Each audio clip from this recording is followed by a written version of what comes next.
Welcome back to our law series on the Specific Relief Act 1877. Before starting the lecture, I request you all to please subscribe to my channel and don't forget to press the bell icon for latest updates. Do share this video with your friends and don't forget to comment your feedback. Let's start. अब तक हमने पढ़ा कि कौन से contracts enforce हो सकते हैं, लेकिन आज का लेक्चर उससे भी ज़्यादा इंपॉर्टेंट है। आज हम पढ़ेंगे section 21 of the specific relief act 1877। ये सेक्शन हमें उन कॉन्ट्रैक्ट्स की लिस्ट देता है जिन्हें कोर्ट हरगिज एनफोर्स नहीं करेगी। लॉ स्टूडेंट होने के नाते आपको पता होना चाहिए कि कब आपका केस स्पेसिफिक परफॉर्मेंस के लिए फिट नहीं बैठता। चले शुरू करते हैं। डियर एस्पिरेंट्स, स्क्रीन पर आप देख सकते हैं हमारा आज का topic section 21 contracts not specifically enforceable. ये एक मुकम्मल ब्रेकडाउन है उन सिचुएशंस का जहां कोर्ट कहती है कि भाई हम इस कॉन्ट्रैक्ट को फोर्स नहीं कर सकते, आप कोई और हल ढूंढे। अगर आप एग्जाम्स की तैयारी कर रहे हैं तो इस सेक्शन के 8 पॉइंट्स A to H आपको उंगलियों पर याद होने चाहिए। चलिए पॉइंट बाय पॉइंट समझते हैं। Point A, compensation is adequate relief. सबसे पहला और सबसे बुनियादी पॉइंट है जहां पैसा ही काफी हो। अगर एक ऐसा कॉन्ट्रैक्ट तोड़ा गया है जिसके बदले अगर कोर्ट आपको पैसे यानी डैमेजेस दिलवा दे और आपका मसला हल हो जाए, तो कोर्ट कभी भी स्पेसिफिक परफॉर्मेंस का ऑर्डर नहीं देगी। कॉन्सेप्ट पैसा यहां नामुल बदल यानी परफेक्ट ऑल्टरनेटिव माना जाता है। Who decides? ये कोर्ट डिसाइड करती है एविडेंस देखकर। एग्जाम्पल, अगर आपने मार्केट से आम मिलने वाली चीजें खरीदने का कॉन्ट्रैक्ट किया और सेलर ने मना कर दिया, तो कोर्ट कहेगी कि पैसे लो और मार्केट में किसी और से खरीद लो। कोर्ट सेलर को मजबूर नहीं करेगी। द कॉम्प्लेक्सिटी क्लॉज, ये डील करती है कॉम्प्लेक्सिटी और पर्सनल स्किल्स के साथ। कुछ कॉन्ट्रैक्ट्स ऐसे होते हैं जिन्हें कोर्ट एनफोर्स नहीं कर सकती क्योंकि माइन्यूट डिटेल्स। कॉन्ट्रैक्ट इतना पेचीदा है और उसमें इतनी बारीकियां हैं कि कोर्ट हर वक्त बैठकर चेक नहीं कर सकती कि काम सही हो रहा है या नहीं। पर्सनल क्वालिफिकेशंस, ये वो काम है जो इंसान की अपनी सलाहियत पर डिपेंड करते हैं, जैसे पेंटिंग करना, गाना गाना या एक्टिंग करना। एग्जाम्पल, आप किसी सिंगर को कोर्ट के जरिए मजबूर नहीं कर सकते कि गाओ, क्योंकि अगर वो दिल से नहीं गाएगा तो कोर्ट कैसे चेक करेगी कि उसने अच्छा गाया या बुरा। ऐसे पर्सनल सर्विस कॉन्ट्रैक्ट्स एनफोर्स नहीं होते। Illustration for clause B. चले अब हम सेक्शन 21 के क्लॉज बी की एक बहुत ही इंटरेस्टिंग इलस्ट्रेशन देखते हैं। इसे गौर से देखिएगा क्योंकि ये कॉन्सेप्ट अक्सर एग्जाम्स में पूछा जाता है। द सिनारियो, बिजनेस की डील। इमेजिन करें दो लोग हैं, ए और बी। द डील, ए ने बी से कहा कि भाई मैं तुम्हारा चलता हुआ बिजनेस खरीदना चाहता हूं। दोनों राजी हो गए। द प्राइस, अब सवाल ये पैदा हुआ कि बिजनेस की कीमत क्या होगी। उन्होंने डिसाइड किया कि दो वैल्यूअर्स यानी एक्सपर्ट्स बुलाए जाएंगे, एक ए की तरफ से और एक बी की तरफ से। ये दोनों मिलकर प्राइस फिक्स करेंगे। The problem, twist in the story. अभी वैल्यूएशन का काम शुरू ही हुआ था कि अचानक ए का इरादा बदल गया। उसने सोचा कि शायद ये डील महंगी पड़ रही है, या वैसे ही उसने अपना माइंड चेंज कर लिया। उसने क्या किया? उसने अपने वैल्यूअर को कॉल की और कहा कि बस भाई रुक जाओ, आगे काम करने की जरूरत नहीं है। The reason, personal volition. यहां पॉइंट नोट करने वाला यह है कि ए ने यह काम अपनी मर्जी वोलिशन से किया।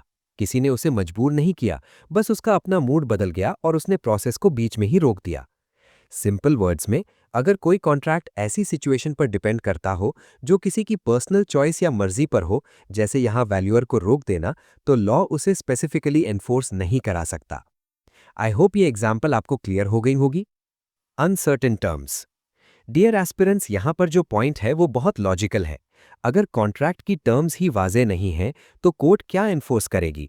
अगर कॉन्ट्रैक्ट इतना वेग या एम्बिगुअस है कि कोर्ट को समझ ही नहीं आ रहा कि पार्टीज ने आखिर तय क्या किया था, तो कोर्ट कहेगी कि पहले खुद क्लियर हो जाओ, हम इसे एनफोर्स नहीं कर सकते। कॉन्ट्रैक्ट का सर्टेन होना पहली शर्त है। Illustration for clause C. चले अब हम सेक्शन 21 के क्लॉज सी को समझते हैं। ये पिछली इलस्ट्रेशन से थोड़ा डिफरेंट है, तो इसे ध्यान से सुनिएगा। द डील, एक रिफ्रेशमेंट रूम की कहानी। मान लीजिए ए एक रिफ्रेशमेंट रूम का ओनर है। वो बी के साथ एक कॉन्ट्रैक्ट करता है कि वो बी को अपनी जगह में थोड़ी सी जगह देगा और कुछ टूल्स भी देगा ताकि बी वहां अपने गुड्स सेल कर सके। द प्रॉमिस, अकोमोडेशन और अप्लायंसेस। कॉन्ट्रैक्ट में ए ने प्रॉमिस किया कि वो बी को अकोमोडेशन प्रोवाइड करेगा और नेसेसरी अप्लायंसेस यानी जरूरी सामान या मशीन वगैरह भी देगा। द ब्रीच, जब बात बिगड़ जाए। कुछ वक्त बाद ए ने कॉन्ट्रैक्ट पूरा करने से साफ इनकार कर दिया। अब बी परेशान है और वो चाहता है कि कोर्ट ए को मजबूर करे कि वो वही स्पेस और अप्लायंसेस उसे दे। द प्रॉब्लम, अनसर्टेनिटी, गैर यकीनी सूरत हाल। यहां पर असल मसला आता है। कोर्ट जब इस कॉन्ट्रैक्ट को देखता है तो उसे टर्म्स बहुत अनसर्टेन मिलती हैं। पहली बात, अकोमोडेशन की नेचर और अमाउंट क्या है, कितनी बड़ी जगह, कहां पर, ये क्लियर नहीं है। दूसरी बात, नेसेसरी अप्लायंसेस से क्या मुराद है, माइक्रोवेव, फ्रिज या सिर्फ एक टेबल, ये भी स्पेसिफाई नहीं किया गया। तीसरी बात, बी ने कौन से स्पेसिफिक गुड्स बेचने थे। जब टर्म्स ही इतनी धुंधली, वेग हों तो कोर्ट उन्हें इन्फोर्स कैसे करवाए। द रिजल्ट, कोर्ट का फैसला। लॉ का सिंपल रूल है कि अगर कॉन्ट्रैक्ट के टर्म्स क्लियर और डेफिनेट नहीं है तो वो स्पेसिफिकली इन्फोर्स नहीं हो सकता।